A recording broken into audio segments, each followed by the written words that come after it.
I know that many of you are PhD students, is that right? Many of you are students.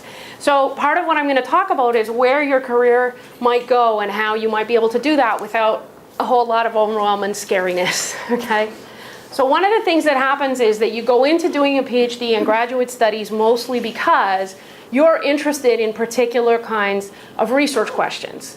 You're excited about particular issues, you're reading books, you know, you really want to be discussing those. One of the great things about conferences is you get to sit up until really late drinking beer and talking to other people who are equally fascinated by whatever crazy thing you happen to do.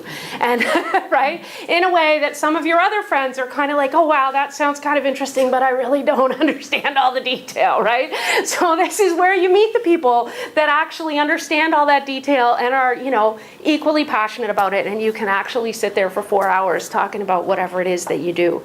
And that's often what draws people into an academic career. They think, wow, I would get to be paid to read books and think big thoughts and write about them and go to conferences and talk to people, and I'd be working with other people that are also passionate about ideas, and this would be a great career, and I'll have bookshelves in my office and a library just there that I can go to, and wow, this will be exciting. And it is. Except that often, once you get into an academic career, particularly in the first couple of years, you get a little bit overwhelmed by just the overwhelmedness of beginning a new career, okay? So some of the stuff that anybody starting a new job, wherever they are, gets overwhelmed with includes moving to a new city, figuring out how the institution works where you're working. That happens whether you're working in a bank or a university, though the management structure of universities can be a little bit baffling even to the smartest of us. You know, who do you need to go to get the support you need? How do things work? What are the rules? How do we do this? You're moving to a new city.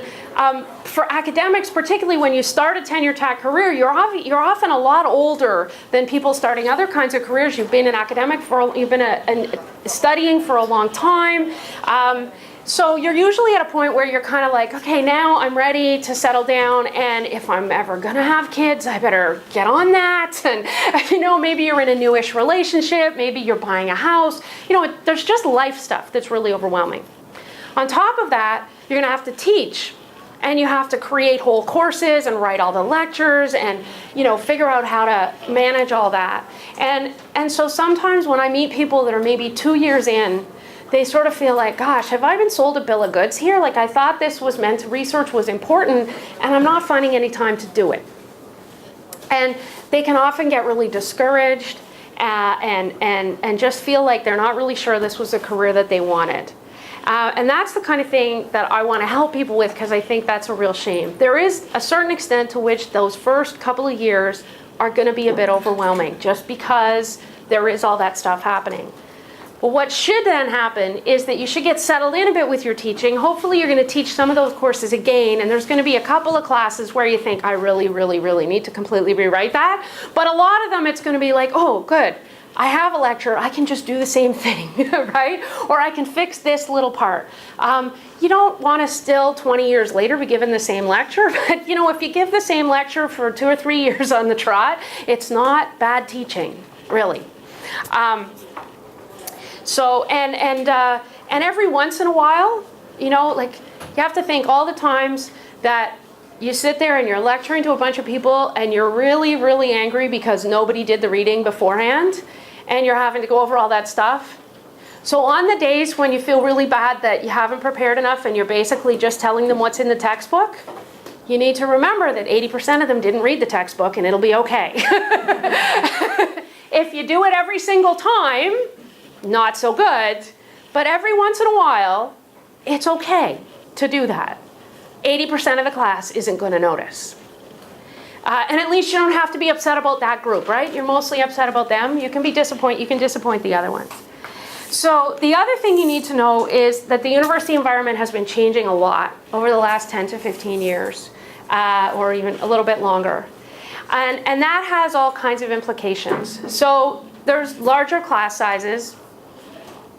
The funding, there's been a real pressure on universities, been shifts in the funding environment. So there's been all kinds of funding squeezes, which means that the proportion of university income that comes from government sources is mostly going down, and that money is often targeted for specific purposes. So some of it will be coming in to build buildings, some of it will be coming in specifically for teaching. The money that comes in to support research is usually given directly to individual researchers through competitive processes like the tri-councils, the SSHRC, NSERC, and CIHR have competitions, which are also experiencing a funding squeeze, which makes those competitions very competitive. And that any institutional research funding is often tied to success rates in those individual competitions, which is sort of the kind of context in which individual academics will experience pressure to apply for grants. Okay? So that's one thing. Those pressures are being experienced earlier in your career. So I went for coffee with a senior academic a couple of years ago. This is a woman who is now just retired, though she's still, nobody leaves when they retire in academia. They still kind of hang around, but you just get more control over what you hang around to do. So, but she's been an academic for 30 years, and she works at a big research-intensive institution. When she started, when she was hired, she had not finished her PhD thesis, and she was not required to do so in order to get tenure. Which for most of you is a kind of like, what? Right? For most of you, it's like you're not even going to get hired without your thesis finished. And if you do, it's going to be, well, are you going to be able to get that done this summer before you start? Or are you going to get that done in the first year? And certainly for tenure, you're not only going to have it done, you're going to have some publications out, and possibly have got started on another project, maybe even haven't applied for a grant for that. In most institutions in Canada, you are not going to be required to get a SSHRC grant in order to get tenure, but there are a couple in some disciplines where they're going to tell you that. But in most, it's not an issue. But in most, they're going to be expecting you to kind of show that you're going in that direction and you're working towards being that kind of a scholar. So 30 years ago, the kind of people that will be the senior people in whatever department you join, they weren't under that kind of pressure, right? This woman that I'm talking about went on to, she said, the first couple years she did mostly concentrated on teaching and working out what was going on. And then after that, she realized, maybe I should finish this dissertation so I can get on with other things. She finished it, she got on with other things. She has then been successful in securing funding both from SSHRC and from other sources. She has been, publishing. She's been doing both her own research and research with community organizations.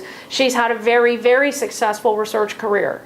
But when she started, she wasn't under a lot of pressure to do any of those specific things. She had a little bit more autonomy. You still have loads of autonomy compared to working in other organizations.